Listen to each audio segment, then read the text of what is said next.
Donc nous allons à présent lire ce passage d'Éphésiens 6, les versets 10 à 20,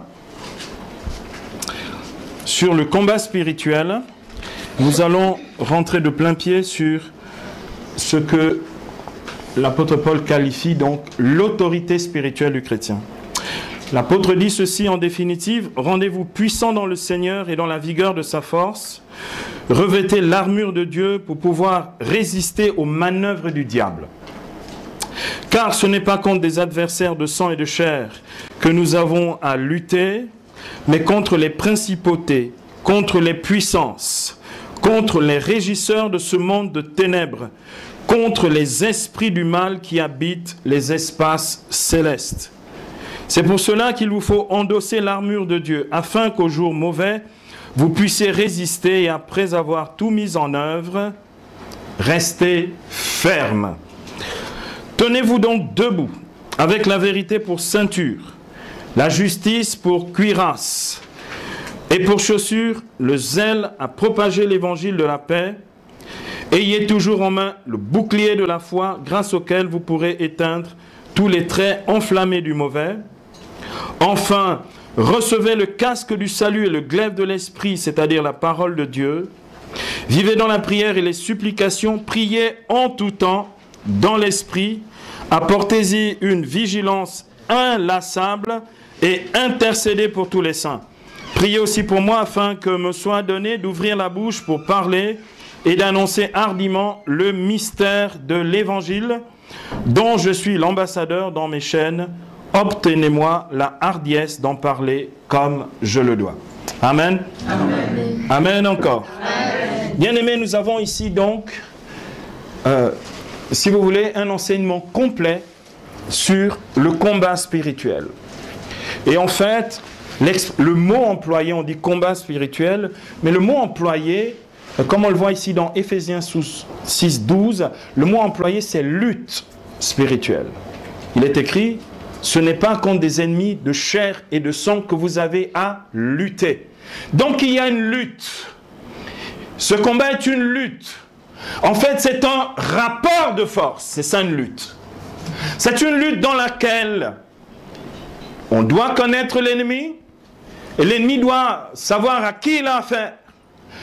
Une grosse part de notre travail spirituel va consister à faire savoir à l'ennemi qui nous sommes. Un gros travail spirituel va consister à faire en sorte que ce que nous prétendons être en face de l'ennemi soit réellement ce que nous sommes. Il s'agit donc d'une lutte, d'un rapport de force. Nous devons lutter en sachant que, bien-aimés, tant que la lutte n'est pas terminée, le combat n'est pas gagné. Bien-aimés, je vous raconte ici une histoire d'un des plus grands lutteurs de toute la tradition chrétienne, sans doute celui qui en premier a enseigné sur le combat spirituel. C'est Saint Antoine le Grand, Saint Antoine du désert, on l'appelle comme ça aussi, le père des moines de toute la tradition chrétienne. Saint Antoine du désert vivait au IVe siècle, dans le désert de Thébaïde, dans le sud de l'Égypte. Il avait quitté Alexandrie. Un jour, Antoine rentre dans une église et il entend le prêtre dire: si tu veux être parfait, va, vends tout ce que tu as, donne-le aux pauvres, puis viens et suis-moi, et tu auras un trésor dans les cieux. Il venait à peine de rentrer dans l'église. Il ne reste pas à la messe. Il vient d'entendre: si tu veux être parfait, va avant. Il sort donc de l'église, il s'exécute automatiquement. Donc à peine rentré, à peine entendu, à peine sorti. Il s'en va, il prend sa petite sœur, ils avaient perdu leurs parents, il s'occupait de sa petite sœur. Il prend sa petite sœur, tout l'argent qu'il avait, et il va déposer la petite sœur chez les religieuses. Il dit: vous vous occupez de cet enfant. Et lui, il quitte Alexandrie et s'en va dans le désert de Thébaïde. Le diable venait tous les jours le visiter.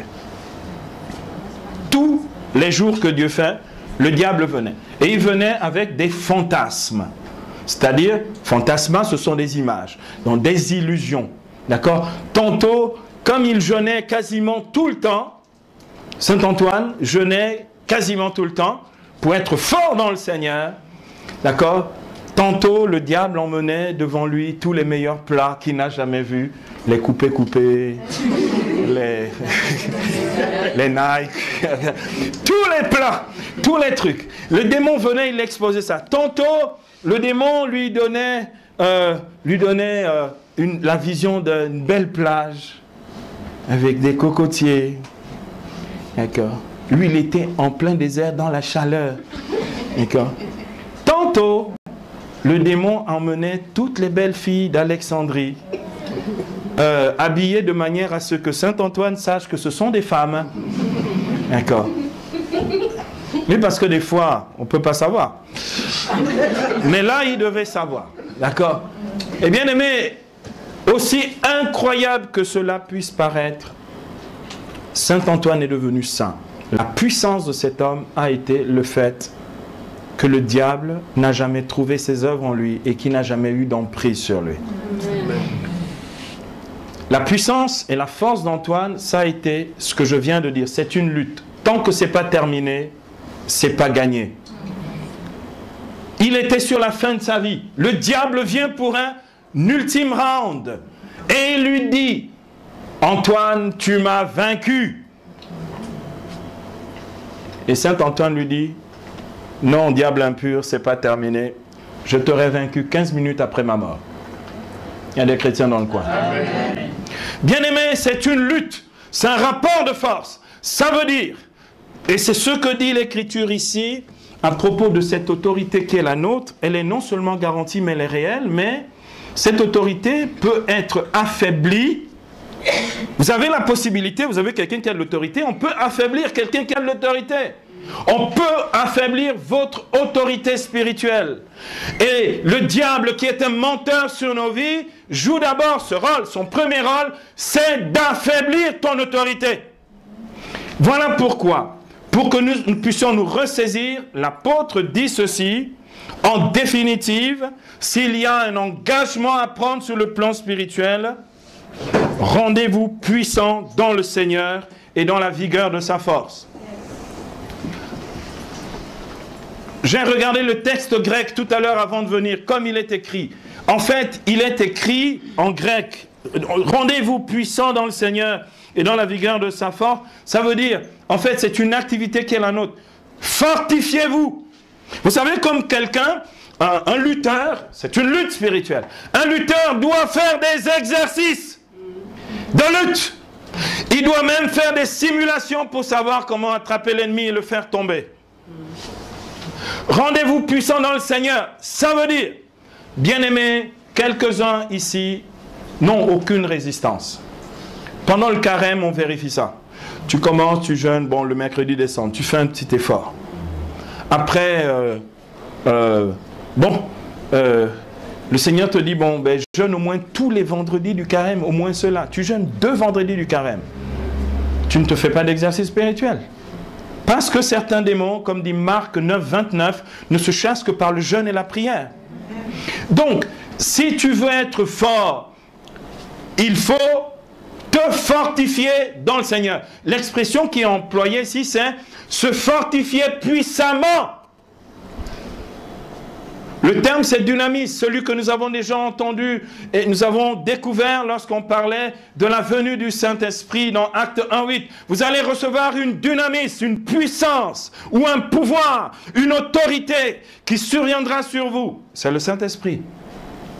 Bien-aimés, la lutte spirituelle, on se rend puissant dans le Seigneur par la vigueur de sa puissance ou de sa force. On se rend puissant dans le Seigneur par la puissance du Saint-Esprit. Beaucoup de chrétiens disent qu'ils veulent chasser les démons, lutter contre le diable. Ils n'ont aucune force. En fait, ils n'ont pas la puissance du Saint-Esprit.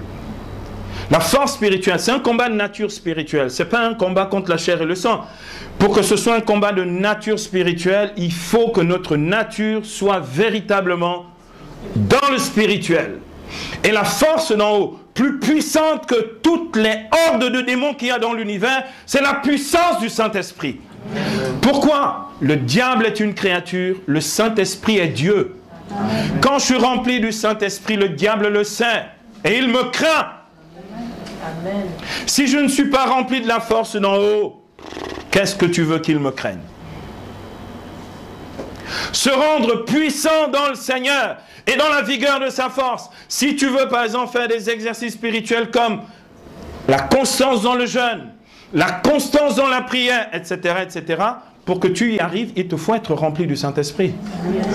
Pour que je jeûne de telle sorte que le jeûne ne m'accable pas, il faut que je le fasse mu par le Saint-Esprit. Il y en a qui ont essayé, ils essayent demi-journée, ils coupent le pain. Après, ils ajoutent le beurre. Après, ils mettent la confiture dessus. Bien-aimés, ce dont nous avons besoin, c'est de réaliser que le combat spirituel est un combat de nature pneumatique. Il est spirituel. C'est le Saint-Esprit qui nous fait combattre. Et c'est ça qui me donne la garantie de la victoire. Parce qu'il est écrit ici, dans Éphésiens 6:10 que nous méditons, il est écrit que nous sommes puissamment fortifiés par la puissance ou la vigueur de la force divine. Ma force spirituelle, d'accord, c'est Dieu. La force spirituelle du sorcier, c'est le diable. Donc mesurons les forces. C'est une lutte spirituelle.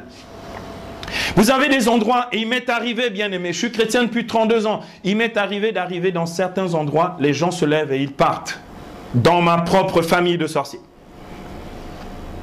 Il y a des gens qui ne peuvent pas me voir. Il y a des gens qui ne peuvent pas me regarder dans les yeux. Il y a des gens qui n'osent pas me parler. J'ai rien. Je suis seulement rempli du Saint-Esprit. Et les sorciers sont des détecteurs de ceux qui sont vraiment spirituels. Et donc, bien-aimés, vous n'avez pas le choix que d'être spirituel.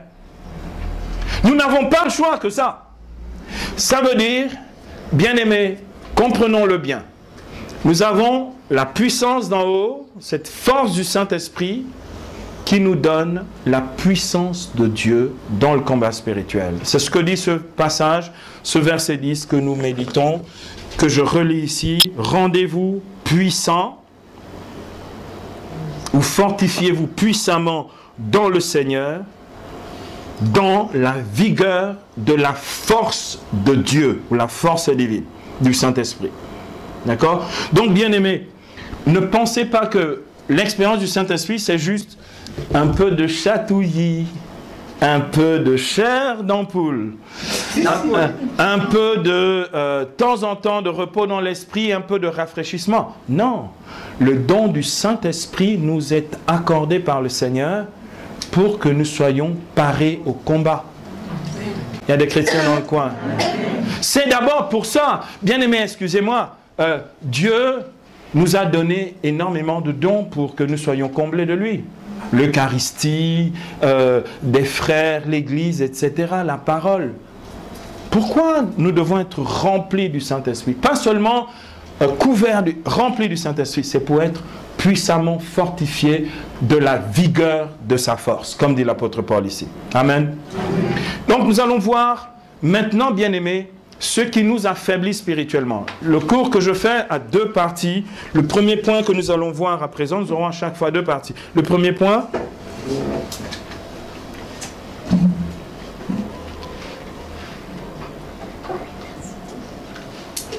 c'est l'affaiblissement spirituel par la superstition. La chose qui nous rend faibles spirituellement, nous allons voir ça maintenant, c'est la superstition. Je vais vous expliquer ce que c'est. En fait, la superstition, c'est la mentalité païenne qui continue de gagner quelques-uns ici. D'accord? Bien-aimé, la chose qui affaiblit spirituellement, c'est la superstition. Même les intellos subissent ça. Même les chrétiens qui sont chrétiens depuis longtemps subissent ça. On subit ça dans le renouveau charismatique. On subit ça dans les cellules de maison, etc. Donc, bien aimé, c'est l'affaiblissement spirituel par la superstition. Nous allons voir comment est-ce que la mentalité, le contexte affaiblit spirituellement et donc donne avantage au diable dans cette lutte spirituelle. Deuxième point que nous allons voir, c'est la puissance spirituelle illimitée du chrétien. Je vais vous montrer comment est-ce que notre pouvoir spirituel est absolument illimité. Celui du diable est limité, le mien, le tien est illimité. Et je voudrais que tu l'apprennes ce soir. Il y a des chrétiens dans le coin. Amen. Et le diable sait que ton pouvoir à toi est illimité parce que le sien ne dure qu'un temps, il est déjà fini. Et il te fait croire qu'il est le plus fort. Parce que Jean chapitre 8, verset 44, il est le père du mensonge. Alors, voyons le premier point à présent, donc, l'affaiblissement spirituel par la superstition. Bien aimé, il est écrit dans Éphésiens chapitre 4, verset 27, l'apôtre Paul dit la chose suivante.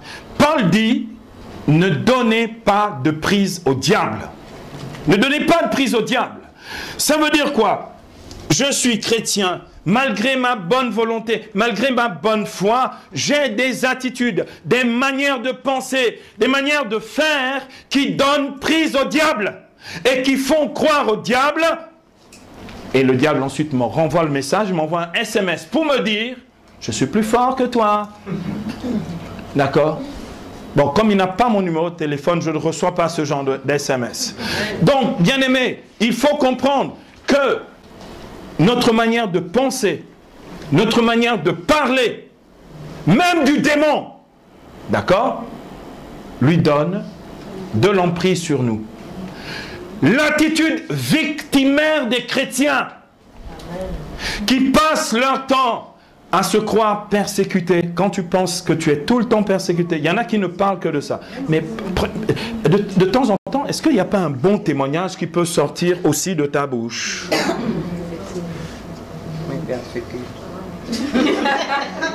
Tu es persécuté même quand tu n'es pas persécuté parce que ton persécuteur c'est toi-même. Amen. Et le diable, quand il doit s'occuper de toi, il te fait un petit balayage et tu es par terre. Bien-aimé, le langage, la mentalité, les attitudes, les choix, les réactions, d'accord, qui font vivre essentiellement, et c'est ça la superstition, dans la peur et dans la suspicion. D'accord? On ne pense, dans la superstition, on ne pense qu'en fonction du mal. Et on voit le diable partout, et on voit le mal partout. À aucun moment les gens ne sont heureux, établis dans la vérité de Dieu, dans le bonheur de la foi, dans les œuvres du Seigneur. Il y a toujours le diable quelque part. En fait, vous avez décidé qu'il vivrait chez vous, dans vos maisons, qu'il dormirait dans vos maisons, qu'il conduit vos voitures. Donc de temps en temps, il fait aussi des accidents avec ses voitures. Bien-aimé, excusez-moi, mais c'est une mentalité. Bien-aimé, je vais vous dire une chose qui va vous choquer maintenant, mais je vais le faire exprès. J'aime la Vierge Marie, je suis fou d'elle. C'est sans doute la seule femme avec qui, bon, c'est le big love, d'accord? J'aime la Vierge. Mais bien aimé, je vais vous dire, l'attitude superstitieuse, c'est complètement transposé même dans le christianisme. Vous avez des gens, ils ne sont pas chrétiens, mais ils accrochent le chapelet dans leur voiture. C'est de la superstition. Ah, mais vous savez que des chrétiens font ça aussi. Vous pensez que vous serez plus protégé parce qu'il y a un chapelet dans la voiture? J'ai vu des gens, avec le chapelet dans la voiture, faire des tonneaux. Leur voiture ne devrait même jamais tomber en panne. Et même quand ils ont panne sèche, la voiture devrait continuer à conduire puisqu'il y a le chapelet de la Vierge dedans. Vous comprenez la superstition? On a transposé les choses, la mentalité païenne, la religiosité païenne dans le christianisme. On l'a transposé, y compris dans l'expérience charismatique de la foi. Et donc les gens, malgré le fait qu'ils prétendent être à Christ, sont encore des païens, c'est-à-dire des gens qui donnent prise au diable dans leur vie. Mais ces dernières années, ça s'est encore augmenté, c'est impressionnant. Les gens prient contre les mouches, contre les cafards. Sang de Jésus sur le cafard, sang de Jésus sur le gecko. Pourquoi? Pourquoi? Bien aimé, parce que la superstition est une mentalité fétichiste et sorcière. Il n'y a que les sorciers qui se reconnaissent entre eux. D'accord? Et bien aimé, vous avez des gens, ils disent oui, mais tel est un sorcier, tel est une sorcière. Je dis, toi d'abord, tu es sorcier. Toi d'abord, tu es une sorcière. Parce que, comment ça que toi tu sais que lui il est un sorcier? Il n'y a que les sorciers qui se reconnaissent entre eux. Il y a des chrétiens dans le coin ici. Bien aimé, je voudrais que vous compreniez très très bien ce qu'est cette superstition. Je vous ai dit, ça va être un peu scolaire. Je veux que ce soit clair pour vous et très précis. C'est vivre en fonction du monde occulte. Vis ta vie de chrétien, épanouis-toi. Il y en a qui ne vivent qu'en fonction du monde occulte. Oui, on a dû penser à moi dans un ngosé, dans un banja. Mais comment tu sais qu'ils ont pensé à toi? Est-ce que tu as une espèce de connexion automatique avec eux? Ça va arriver.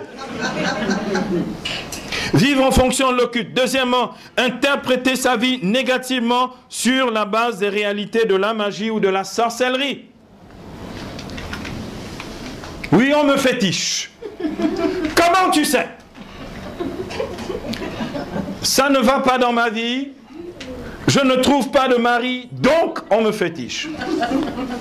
Si tu crois à ça, ça veut dire que tu es dans un esprit fétichiste. Tu entends les paroles qui sortent de ma bouche? Ça veut dire que tu vis dans la superstition. Pour croire à ça, il faut être dedans. Non, mais moi je suis chrétien, je suis infusé du Saint-Esprit depuis 3 ans. Oui, infusé, perfusé, tout ce que tu veux, mais tu es quand même encore dans le fétichisme. D'accord. Tu es dans ça. Ensuite, c'est vivre dans la crainte du malheur et voir le mal partout et en tout. Vivre dans la crainte du malheur. Les gens qui vivent... La Bible déclare, le Seigneur dit dans le livre du prophète Osée, tu n'as plus à craindre le... Dans Amos, excusez-moi, tu n'as plus à craindre le malheur. Tu n'as plus à craindre le malheur.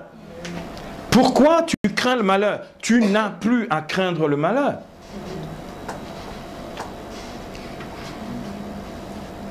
Mais pour les gens, oui, un malheur va arriver. Oh, le malheur. Oh. Je vais au malheur. D'accord?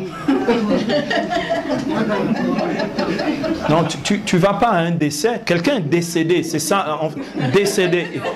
Décédé. D'accord? Non, je vais au malheur. D'accord, vas-y. Mais moi, je ne viens pas avec toi. Il y a des chrétiens dans le coin. On dit ça parce qu'on est dans un environnement et une mentalité superstitieuse. Ça sort même par la bouche, comme je disais tout à l'heure. Comment voulez-vous que le diable ne frappe pas avec ça? On continue? Oui. La super... Hein? Oui. Il faut comprendre, bien aimé. Parce que je sais que dans le milieu, on va vous donner 2-3 trucs, mais on ne va pas aller en profondeur dans ces affaires. Et bien aimé, c'est aussi l'esprit magique et superstitieux qui est un esprit fétichiste. C'est aussi l'appétit, l'avidité, le besoin de savoir ce qui va arriver. On veut savoir. Du coup, on s'organise. On s'organise. Et on déclenche ce que l'on appelle la médiumnité, c'est-à-dire ces pouvoirs occultes, naturels, de voyance, de divination, ces pouvoirs qui, de manière générale, il y en a qui opèrent comme ça au grand jour, qui ont des perceptions, ce qu'on appelle extra-lucides, au-delà des apparences. Vous avez des gens, ils voient. Hein? Vous avez un petit enfant qui a débarqué, un jeune homme qui a débarqué il n'y a pas très très longtemps en béatitude pour défier le père Paul-Marie et le frère Jean-Marie, en leur disant, je vois clair, je vois tout ce que vous faites, je sais ce que vous faites. Bien sûr, c'est des pouvoirs de voyance. Mais pour 85% des chrétiens qui vont le dimanche à la messe, en fait, ça se passe dans les rêves. Et bien aimé, c'est incroyable. Les rêves, ce sont des vrais feuilletons. C'est des séries télévisées. Parce que c'est extraordinaire. Tu as abandonné l'épisode la nuit dernière au matin à cet endroit Quand tu repars toi-même, mais c'est volontaire. Tu fais le choix parce que tu veux savoir quelle est la fin de l'histoire. Or, tu sais qu'on ne va nulle part. D'accord? Et vous avez des gens qui ont même des théories de nature spirituelle qui disent, repars dans le rêve, tu vas combattre dedans. Je l'ai entendu dans cette ville. Mais par quel moyen?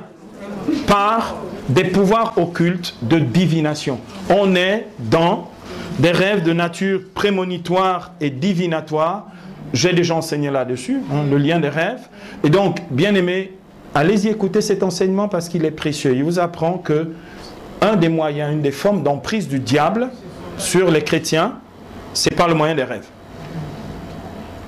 Oui, mais mon père, c'était pas vraiment un vrai rêve, c'était un songe. J'ai dit, qu'est-ce que le Seigneur t'a donné comme leçon, enseignement de la foi à l'intérieur de ça? Est-ce que Dieu était présent? Je n'ai pas vu qui me parlait. Bon, d'accord. Ce que tu ne vois pas, c'est occulte.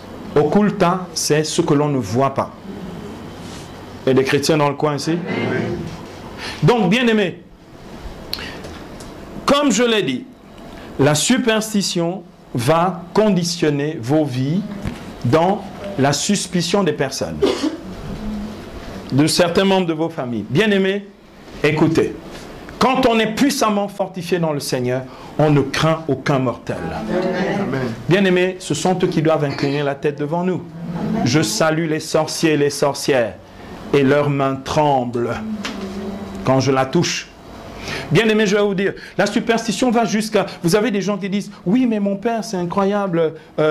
On dit ça dans le renouveau charismatique, c'est un gros mensonge, mais je vais le sortir ce soir. On dit, n'imposez pas les mains parce qu'on ne sait jamais. Quand tu touches, les démons vont venir sur toi. D'accord? Ah, ça veut dire que tu es encore dans le monde occulte. Parce que moi, je chasse les démons depuis l'âge de 15 ans. Mais je devrais être perclus de démons. Pour tous les milliers que j'ai chassés, les légions que j'ai dégagées, je devrais être complètement grabataire avec les démons sur moi. C'est du mensonge du diable. Il sait que l'imposition des mains dans une prière d'autorité est efficace et il vous fait croire qu'il ne faut pas imposer les mains à vos frères. Amen. C'est un menteur. Le diable est un menteur. Et donc, bien aimé, je voudrais que vous compreniez que la suspicion sur les gens est inutile. Pourquoi? Et c'est ça qu'est l'œuvre du diable. En fait, la suspicion sur les gens vous affaiblit. La superstition affaiblit spirituellement. La superstition fait donc croire que le diable est fort. Que le diable est fort. Bien aimé, vous êtes 1000 fois plus puissant. 1000 fois c'est petit. Vous êtes une infinité de fois plus puissant que le diable. Pourquoi? Vous êtes à l'image et à la ressemblance de Dieu. Le diable ne l'est pas. Il n'y a pas match. Il y a des chrétiens dans le coin? Bien aimé, il n'y a pas match. Allons-y un peu plus loin. Quelles sont les croyances habituelles autour de la superstition? C'est pour que vous puissiez... Là, on va faire un véritable diagnostic médical. Là, on va sortir bien, on va voir les symptômes de la superstition. Bien aimé, habituellement, c'est, comme je viens de le dire, on va enchaîner avec ça, les croyances superstitieuses, c'est avoir peur de certaines personnes qui auraient des pouvoirs occultes. On a peur de certaines personnes. Ah non, moi je ne vais pas à tel endroit, je ne peux pas aller à tel endroit parce que on ne sait jamais. Mais tu ne sais jamais comment, on ne sait jamais comment. Tu es sûr de ton Dieu ou tu n'es pas sûr de ton Dieu? Bien aimé, est-ce qu'un chrétien peut dormir dans la maison d'un sorcier? Oui, je l'ai fait des quantités de fois. Et ils n'ont pas voulu dormir ce soir-là dans leur maison. Amen. Il y a des chrétiens dans le coin? Amen. Bien aimé, celui qui vous parle est devenu chrétien parce qu'il était délivré des démons. Mon grand-père, Loba Pierre, était un grand sorcier à l'Astorville. D'accord? Sorcier, pas petit sorcier, pas les trucs, les petits boutistes là du quartier. La vraie magie noire, la sorcellerie des noirs là. Le truc il est capable, il a décimé une grosse partie du village. Il est capable de t'arrêter les voitures, de te tuer quelqu'un instantanément. Là, le vrai sorcier, pas les petits trucs.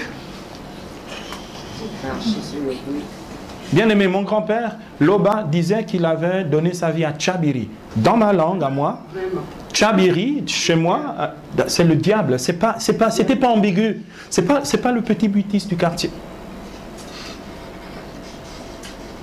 Satan. Quand je me suis converti en 1985, mon grand-père Loba avait très très peur de moi.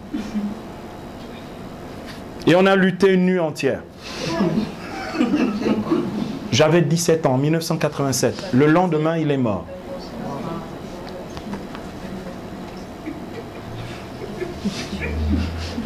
Vous entendez les paroles qui sortent de ma bouche.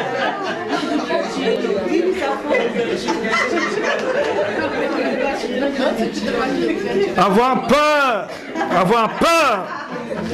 peur de certaines personnes qui auraient des pouvoirs occultes, bien-aimés, vous fragilise et c'est de la superstition. Romains chapitre 8 verset 15 dit, nous n'avons pas reçu un esprit d'esclave pour vivre dans la peur. Et bien-aimés, je suis désolé, mais comment est-ce que vous, qui avez l'autorité de Jésus-Christ, qui avez reçu l'onction royale au baptême, comment c'est possible que c'est vous qui avez peur des sorciers? Comment c'est possible? Ensuite, voici une autre croyance dans la superstition, craindre les malédictions des parents. La moitié de mon assemblée est dans ça. Honte à vous. La moitié de mon assemblée est dans ça. Une malédiction parentale ne t'atteint que parce que tu donnes ce pouvoir spirituel à tes parents sur toi. Une malédiction qui a été prononcée par tes parents sur toi, tu as l'autorité pour casser cette malédiction-là. Vous entendez les paroles qui sortent de ma bouche ici? Donc si tu n'as pas cassé tout ce qu'on a dit, ben, je comprends que tu continues de subir. Et que ça continue d'avoir effet. Parce que de fait, ça n'a effet que parce que tu continues de croire à la malédiction qui a été prononcée. Oui, mais mon père avait dit, mais ma mère avait dit, mais casse-moi ça, s'il te plaît. On va faire ça tout à l'heure, ça vous dit? Ok, on va casser tout ça. C'est inutile, il ne faut pas traîner ce genre de choses dans sa vie. Ensuite, quelques autres croyances. C'est le besoin de protection. Le besoin de protection spirituelle. Comme si, bien sûr, comme si on n'avait pas l'armure de Dieu. C'est pourquoi vous avez des chrétiens depuis longtemps, vous avez même des prêtres qui vont se faire protéger. Ça existe? Je ne donne pas l'adresse, le numéro de téléphone et le quartier. Non, bien sûr, ils vont se faire protéger dans leur famille. Ça existe. D'accord. J'aurais peut-être pas dû dire ça. Bon, j'ai dit.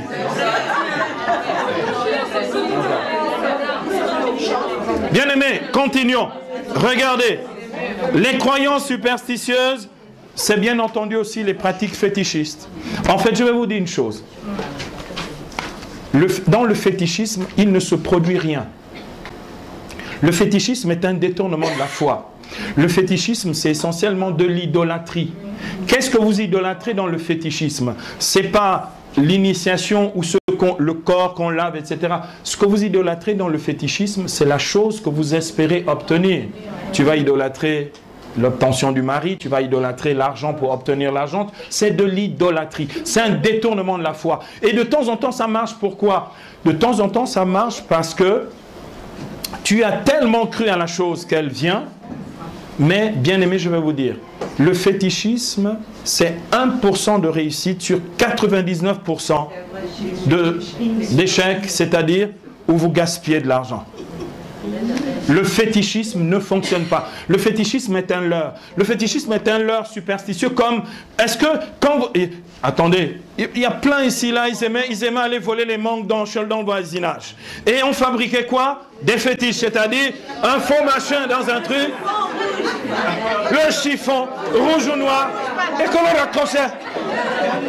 Bien aimé, est-ce que vous venez d'avoir la démonstration que le fétichisme ne sert à rien? Je prenais quand même les mangues et je suis toujours vivant.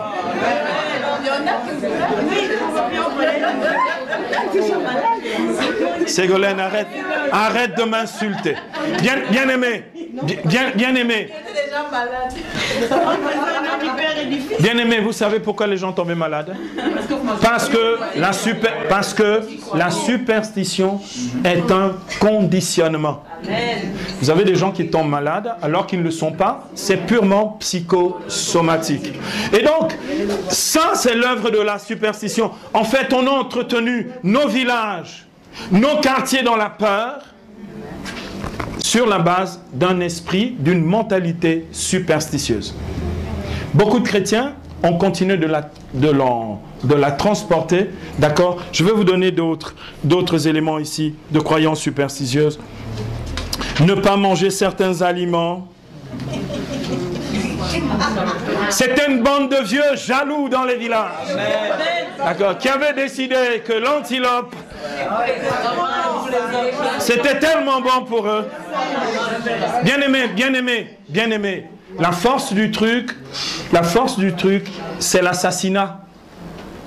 C'est que, quelquefois, quelques femmes qui se sont obstinées à manger ces animaux interdits, qui n'étaient même pas les animaux totémiques. Alors vous avez aussi l'autre cas, ce sont les animaux totémiques qui sont les totems, c'est-à-dire des entités spirituelles matérialisées dans certains animaux familiaux, qui sont les totems des familles.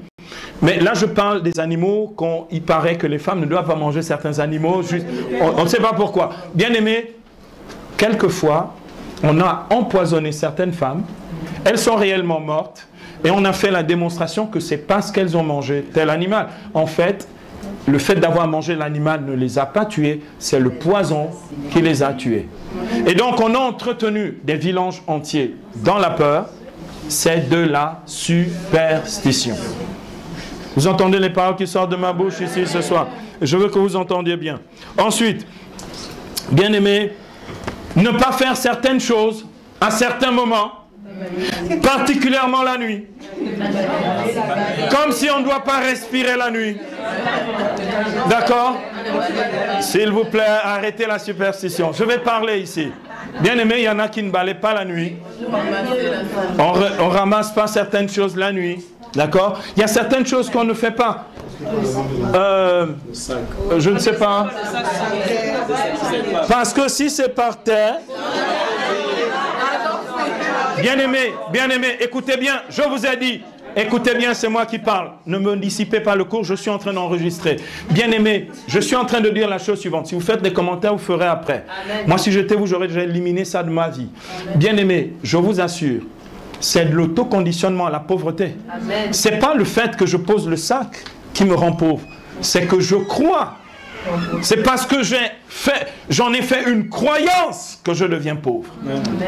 Parce que le sac à dos du Père Silouane est toujours par terre et le Père Silouane est toujours aussi riche.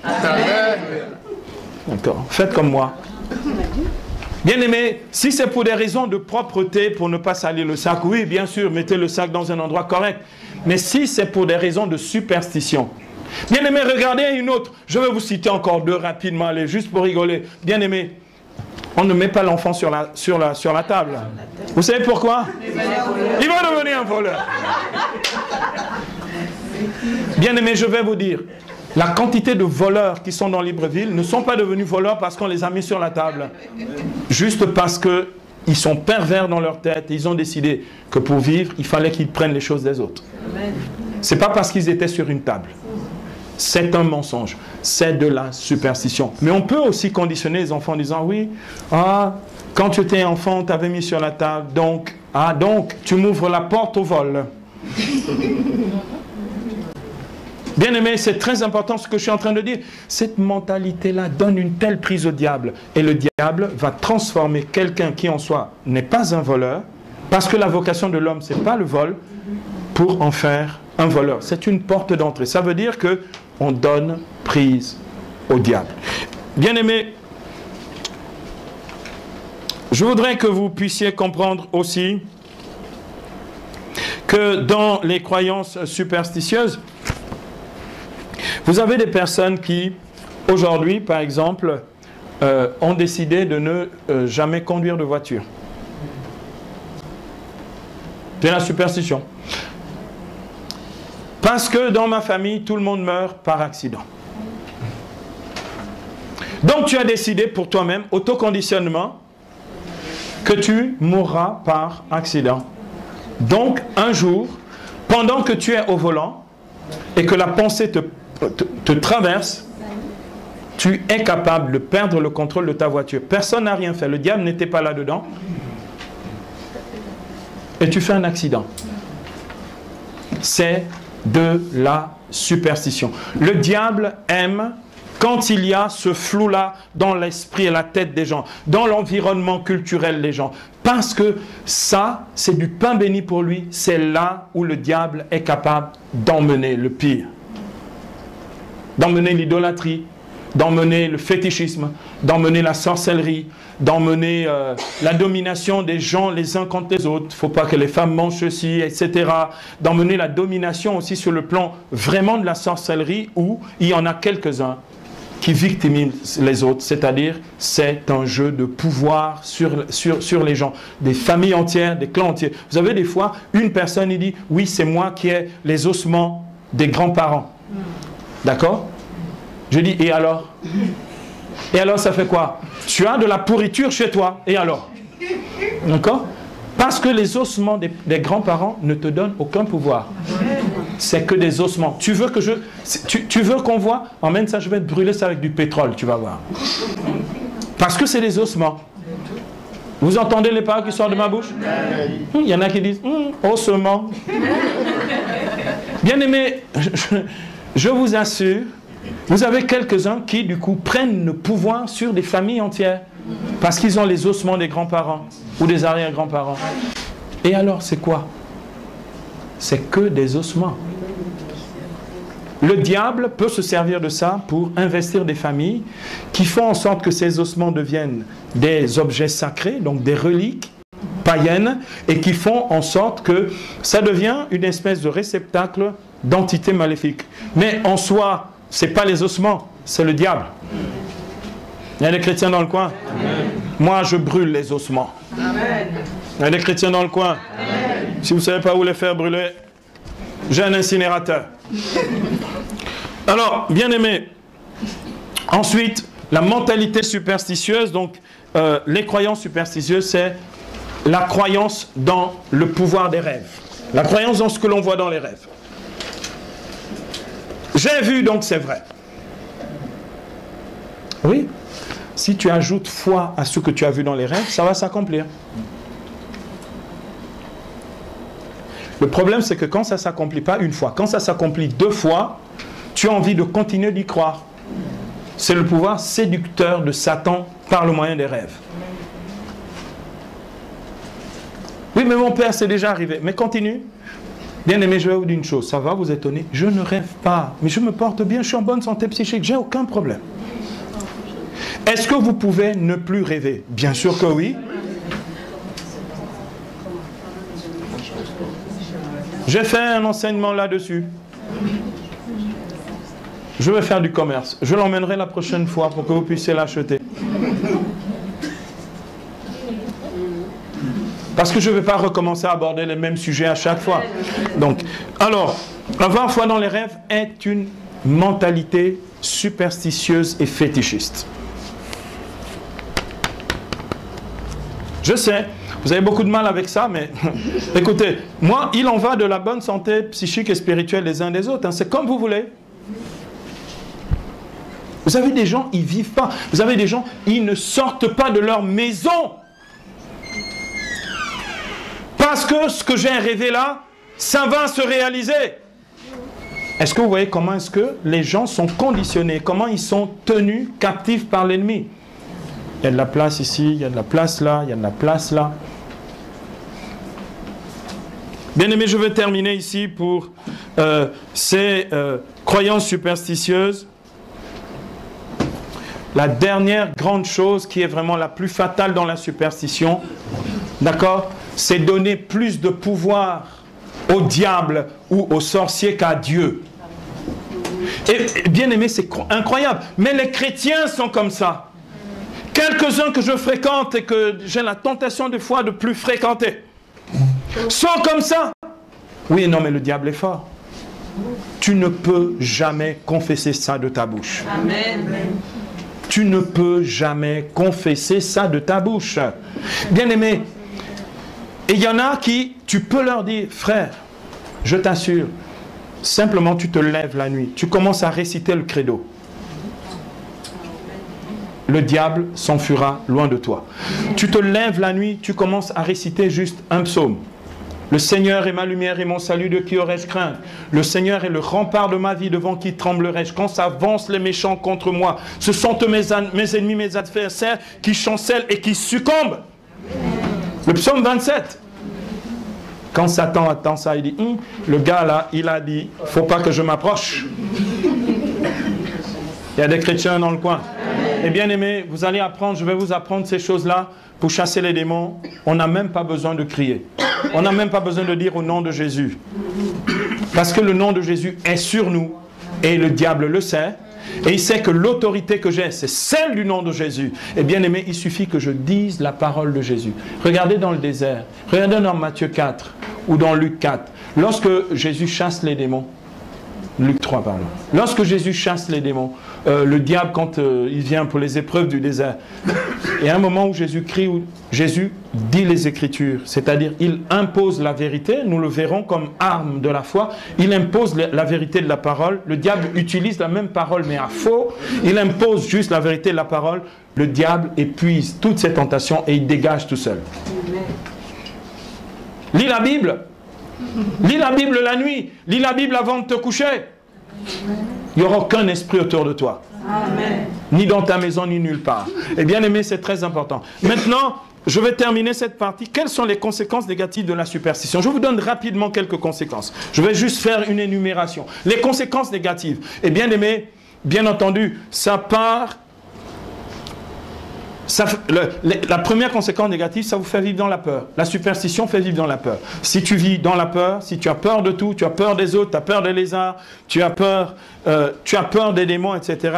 Si tu vis dans la peur, il y a encore un esprit superstitieux qui opère en toi. Ensuite, c'est manquer de liberté spirituelle. Tu n'es pas libre en face des gens, en face des prétendus sorciers de ta famille, en face des gens qui prétendent avoir des pouvoirs magiques, etc. La liberté spirituelle. Quand tu manques de liberté spirituelle, il y a encore un petit fond de superstition qui est en toi. Or, la Bible dit, dans Romains chapitre 8, verset 1, désormais, il n'y a plus de condamnation pour ceux qui sont dans le Christ Jésus. Verset 2. La loi de l'Esprit qui donne la vie dans le Christ t'a affranchi de la loi du péché et de la mort. La liberté spirituelle. Ensuite, bien-aimé, donner du pouvoir au diable et aux forces occultes. Les conséquences, c'est ça. C'est donner du pouvoir au diable, aux forces occultes. Donner du pouvoir aux rêves sur vos vies. Ensuite, vivre comme une victime. Vivre comme une victime. Victime de tout. Il n'y a jamais aucune maladie qui est une maladie, un problème organique ou un problème accidentel. On peut être malade, hein, c'est pas... Je veux dire, vous savez que c'est que de la chair, du sang. D'accord? Bien sûr, avec une âme spirituelle. Mais, excusez-moi, mais si je mets une lame là, je vais me blesser. Il n'y a pas de démon dedans. Si j'ai trop travaillé, que je me suis fatigué, le palu peut se déclencher de nouveau. Je peux être hospitalisé. Oui, on est en train de me manger. Ça veut dire, ce qui arrive, c'est ce que tu confesses de ta bouche. C'est vivre comme une victime. D'accord? Bien aimé, quelqu'un peut être méchant contre vous. Vous avez des gens qui sont jaloux de vous? Ben, ils sont jaloux, en fait. Dans cette affaire-là, le problème, c'est pas vous, c'est le jaloux, c'est lui qui a des problèmes. Il y a des chrétiens dans le coin. Mais laisse le jaloux mourir de sa jalousie. Toi, vis ta vie tranquille. Bois ton vin, promène-toi, prie ton Dieu, sois heureux. Alléluia. Sois heureux, c'est quoi? Le problème du jaloux n'est pas ton problème. C'est son problème. Et les jaloux maigriront. Ensuite, conséquence, soupçonner tout le monde d'être sorcier ou d'être malfaisant. Même s'ils sont sorciers, ils n'ont aucune emprise sur moi. Même s'ils incantent contre moi, ils n'ont aucune emprise sur moi. Même s'ils me maudissent, ils n'ont aucune emprise sur moi. Même s'ils disent du mal de moi, ça ne m'atteint pas au nom de Jésus. Je n'ai pas de problème avec ces gens-là. Ce sont eux qui ont des problèmes avec moi. Et comme ils ont des problèmes avec moi, ils ont des problèmes avec mon Dieu. Et comme ils ont des problèmes avec mon Dieu, ça va mal finir pour eux. Amen. Yes. Est-ce que quelqu'un entend les paroles qui sortent de ma bouche ici ce soir? Bien aimé, moi je n'ai de problème avec personne. Parce que le Christ m'a acquis une paix tellement extraordinaire. J'ai besoin de ma paix. Alléluia. Et moi j'ai pas... Pourquoi je vais troubler ma paix? Parce que les gens sont méchants, jaloux, et que les gens disent du mal contre moi. Ils n'ont aucun pouvoir sur moi. Bien aimé, avant-dernier point sur les conséquences négatives, vivre dans le stress, le manque de sommeil et la peur d'oser faire des choses. Ah, mais si je fais, ils vont voir. Ah, si je construis une nouvelle maison, ils vont voir. Si j'achète une nouvelle voiture, ils vont voir. C'est de la superstition. Achète ta nouvelle voiture et construis des buildings si tu veux. Bien aimé, vous ne pouvez pas vous empêcher de vivre à cause d'une mentalité païenne qui vous entoure. Arrêtez de faire ça parce qu'ils sont bien contents que vous puissiez vivre toujours un peu moyen, un peu dans la misère. Des fins de mois difficiles. C'est tout le temps la galère. Les dettes et les dettes et les dettes. Hein? Bien aimé, vous ne pouvez pas vivre comme ça. La superstition n'est pas notre univers, n'est pas notre ambiance, notre environnement. Enfin, la dernier point dans les conséquences, bien aimé, c'est vraiment perdre votre héritage spirituel. C'est perdre ce que Dieu vous donne. D'accord? C'est complètement perdre ça. Bien aimé, il est écrit dans Matthieu au chapitre 7, verset 6. Matthieu 7, 6. Matthieu chapitre 7, verset 6, la Bible déclare, et bien aimé, ça, c'est le positionnement chrétien contre la superstition. La Bible déclare, ne donnez pas aux chiens ce qui est sacré, ne jetez pas vos perles devant les porcs, de crainte qu'ils ne les piétinent, puis se retournent contre vous pour vous déchirer. Ne donnez pas. Regardez, c'est perdre son héritage. C'est donner le meilleur de ce que Dieu nous a donné. Ces perles précieuses de la grâce, ces dons, ces grâces extraordinaires, c'est les troquer contre des gens qui pensent qu'ils ont pouvoir sur nous, qu'ils peuvent décider pour nous, décider contre nous, etc. Leur donner ce pouvoir, c'est jeter nos perles aux porcs.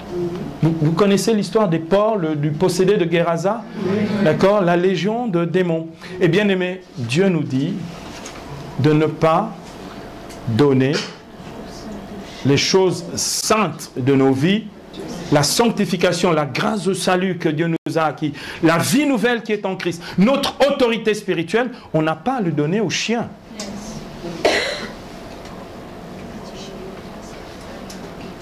Il y a des chrétiens dans le coin ici? Amen. Voyons le deuxième point à présent. Donc vous avez vu comment est-ce que la superstition peut complètement affaiblir. Et bien aimé, c'est ça qui affaiblit spirituellement les chrétiens. C'est ça qui fait douter les chrétiens. C'est ça qui fait hésiter les chrétiens. C'est ça qui fait que les chrétiens n'osent pas se positionner spirituellement. C'est ça qui donne du pouvoir au diable sur la vie des chrétiens. Et c'est ça qui fait que les chrétiens ne réussissent pas, ne prospèrent pas, ne grandissent pas spirituellement, ne font pas l'œuvre de Dieu parce qu'ils continuent de penser avec une mentalité païenne, fétichiste et sorcière. Vous entendez ce que je dis ici ce soir? Amen. Je ne supporte plus cette ambiance. Je ne supporte plus cette mentalité au milieu des chrétiens. J'ai besoin d'entendre des gens quand ils viennent me raconter, publier les miracles de Dieu, publier les merveilles de Dieu, publier les miséricordes de Dieu dans leur vie. Il y en a marre que tout le temps on me parle du diable. On lui donne trop d'importance. Et il n'a pas cette importance. Le diable est déchu. Moi, je suis sauvé. Il y a des chrétiens dans le coin. Il n'y a pas match. Et il n'y a pas photo, comme on dit. OK? Deuxième point, la puissance spirituelle illimitée du chrétien. La puissance spirituelle illimitée du chrétien. Éphésiens 6:10 que nous méditons dit: rendez-vous puissants dans le Seigneur par la puissance de sa grâce, ou la vigueur de sa grâce. Rendez-vous puissants dans le Seigneur. Fortifiez-vous puissamment en lui. Libérez la puissance de Dieu dans vos vies. Ce que ça veut dire, elle est là. Bien-aimés, lorsque nous avons été oints le jour du baptême, nous avons été marqués du sceau du Saint-Esprit. Et ce sceau nous a configuré véritablement, a déclaré sur nos vies la configuration en Christ. Désormais, tu es membre de Jésus-Christ, prêtre, prophète et roi. Bien-aimés, l'onction royale que nous avons reçue, c'est la même autorité qui était sur Jésus-Christ, sur le péché et sur les démons. Amen. Cette autorité nous donne autorité sur le monde, dont le diable est le prince. Il est le prince de ce monde. Et bien aimé, Jésus dit sur moi, il n'a aucun pouvoir dans Jean chapitre 16. Je peux dire et je dois dire, parce que je suis membre de Jésus-Christ, je peux dire, le diable est prince de ce monde. Sur moi, il n'a aucun pouvoir. Pourquoi? Le sien est limité, le mien est illimité. Parce que mon pouvoir, c'est le pouvoir de Jésus-Christ. Comme le diable n'a aucun pouvoir sur le Christ, il n'a aucun pouvoir sur les membres de son corps, c'est-à-dire sur moi. Pour qu'il ait du pouvoir sur moi, il faut que je le lui donne. Ça veut dire qu'il faut que je le craigne, que j'ai peur de lui, que je vive dans la superstition, que j'ai un esprit fétichiste, etc., etc. Si je ne suis pas dans ça, le diable n'a aucun pouvoir sur moi. Vous entendez ce que je dis ici? Bien-aimés, l'apôtre Pierre dit la chose suivante.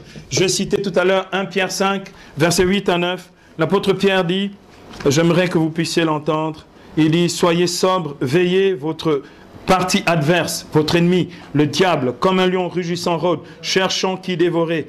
Résistez-lui ferme dans la foi. Résister, ça veut dire résister, bien aimé, la résistance c'est de dire je ne me rendrai pas. Résister c'est de dire il ne m'aura pas. Résister ça veut dire il n'aura aucune emprise sur moi. Je résiste parce que je sais que je peux résister et même vaincre. Bien aimé, Jésus là-dessus nous a dit une chose assez importante dans Luc au chapitre 10 verset 19. Luc 10, 19. Je reviens souvent sur ce verset parce qu'il est capital et on devrait l'inscrire partout chez nous.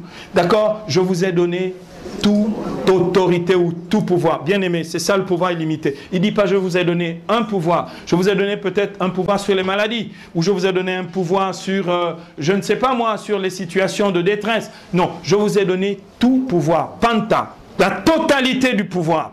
D'accord? Je vous ai donné tout pouvoir. Votre pouvoir est illimité pour fouler aux pieds serpents, scorpions et toute la puissance de l'ennemi. Le mot ennemi en hébreu c'est Satan, Shatan. Je vous ai donné le pouvoir, un pouvoir illimité pour fouler aux pieds serpents, scorpions et toute la puissance de Satan. Et rien ne pourra vous nuire. Bien aimé, j'aimerais que vous disiez avec moi, rien ne peut me nuire. Rien ne peut me nuire. Bien aimé, il y en a qui cherchent des protections inutilement. En fait, dans le fond, le diable sait, il sait qu'il ne peut pas me nuire. Il peut m'attaquer, il peut me provoquer, il peut me séduire, il peut me chercher, il peut essayer de m'intimider, il peut essayer de me vexer. Il ne peut pas me nuire. Bien aimé, celui qui vous parle, c'est quelqu'un qui est persécuté depuis 10 ans. En principe, au moment où je vous parle, où je devrais être fou, où je devrais être dans une dépression profonde, où j'aurais déjà abandonné la foi, je vivrais dans la débauche et le péché. J'aurais déjà abandonné depuis longtemps. Il ne peut pas me nuire. Et bien aimé, ça veut dire qu'à un moment, il faut savoir que le diable sait à qui il a affaire. Le diable sait à qui il a affaire. Quelqu'un m'a dit un jour, il y a des combats pour les caporaux, il y a des combats pour les généraux. Et puis il y a des combats pour les chefs de guerre. Ceux-là, ils ont des combats plus grands que pour les autres. Je dis merci pour la révélation. Il y a des chrétiens dans le coin. Parce que le diable sait que si moi, il réussit à m'avoir, il y a un peuple entier de Dieu qui s'égare, qui ne pourra pas être libéré, sauvé, etc. Comme l'enjeu est grand, on va se battre jusqu'au bout. Amen. Et bien aimé, donc comprenez la chose suivante. Dieu nous a donné toute autorité. Mon pouvoir spirituel est illimité. Je l'aurai encore quand je serai au ciel, lorsque le diable, avec ses démons, continuera de hurler, de crier en enfer, là où il ne me trouvera plus. Amen. Donc, bien aimé, l'Écriture déclare dans 1 Jean chapitre 4, verset 4,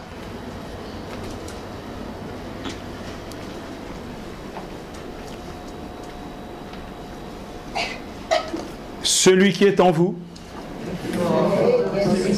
petits enfants, celui qui est en vous est plus puissant ou plus fort que celui qui est dans le monde. Je voudrais m'arrêter un petit moment là-dessus.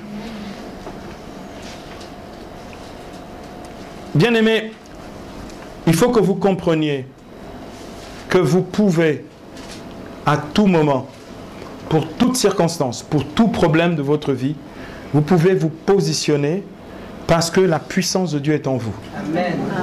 Il se trouve que souvent, ce qui rend impossible le déploiement de cette puissance, c'est parce que vous cédez à l'intimidation et au mensonge du diable. Je vous disais tout à l'heure, le diable vous fait croire qu'il est plus fort, parce que sa force de destruction est plus grande. Bien-aimés, la force que Dieu nous a donnée, la puissance qui est au-dedans de nous, ce n'est pas une force humaine, ce n'est pas une puissance humaine. C'est une force surnaturelle.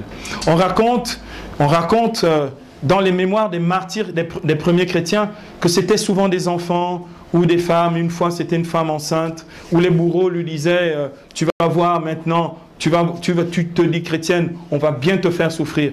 La petite souriait, elle allait en chantant aux martyrs. Parce que le diable croit que sa victoire, c'est de détruire le corps. D'accord? Je connais des gens, ils ont été malades, ils ont souffert, mais ils ont toujours été victorieux sur les démons. Bien-aimés, ne vous laissez pas intimider, ne vous laissez pas avoir par les apparences. Ne croyez pas que réussir votre vie, c'est accumuler des biens, par exemple. Le diable sait que quelques-uns ici ont le sentiment d'échec ou de rater dans leur vie parce qu'il y a certaines choses qu'ils n'ont pas obtenues.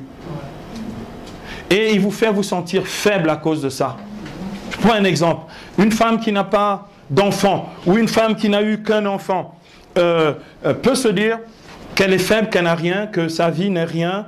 Et le diable va te chanter ça du matin au soir. En fait, son but, c'est quoi? C'est de te pousser à une vie de débauche pour que tu puisses absolument avoir un enfant. Quand tu l'auras eu, tu te rendras compte que, bon, j'ai eu un enfant, et alors? D'ailleurs, il va falloir s'en occuper. Ça veut dire, il faut avoir du flouze hein, pour ça. D'accord? Bien-aimé, je suis désolé, parce que quand tu n'as pas le flouze, il va quand même avoir du flouze. Le diable va te dire, mais c'est facile pour avoir du flouze. Mais va chercher là où ça se trouve. Et de nouveau, tu vas tomber dans la débauche, etc. C'est infini. Vous voyez, bien-aimés, comme quoi il faut suffisamment être intelligent pour ne jamais ouvrir la porte à l'ennemi. Il y a des chrétiens dans le coin. Bien-aimés, celui qui est en nous est plus puissant que celui qui est dans le monde, c'est-à-dire le diable. Voilà pourquoi l'apôtre Paul dit dans Philippiens 4, 13. Philippiens chapitre 4, verset 13. Je peux tout, grâce ou par le moyen de celui qui me fortifie, qui me donne la force. Celui qui me donne la puissance, celui qui me donne l'autorité, celui qui me donne le pouvoir sur les principautés, sur les dominations, sur les régisseurs de ce monde de ténèbres, sur les esprits de l'air qui habitent les espaces célestes. Celui qui me donne ce pouvoir, c'est celui qui est en moi, celui qui est victorieux en moi. Et bien aimé, je voudrais que vous compreniez que le pouvoir illimité du chrétien est, dans la quasi-totalité des cas, un pouvoir inutilisé. Vous avez des armées qui ont plein d'armes, qui ont des armes de destruction massive et qui les gardent stockées dans juste des hangars. Vous avez même, et c'est ça le pire, vous avez même des gens, ils ont des armes super sophistiquées, mais personne ne sait s'en servir.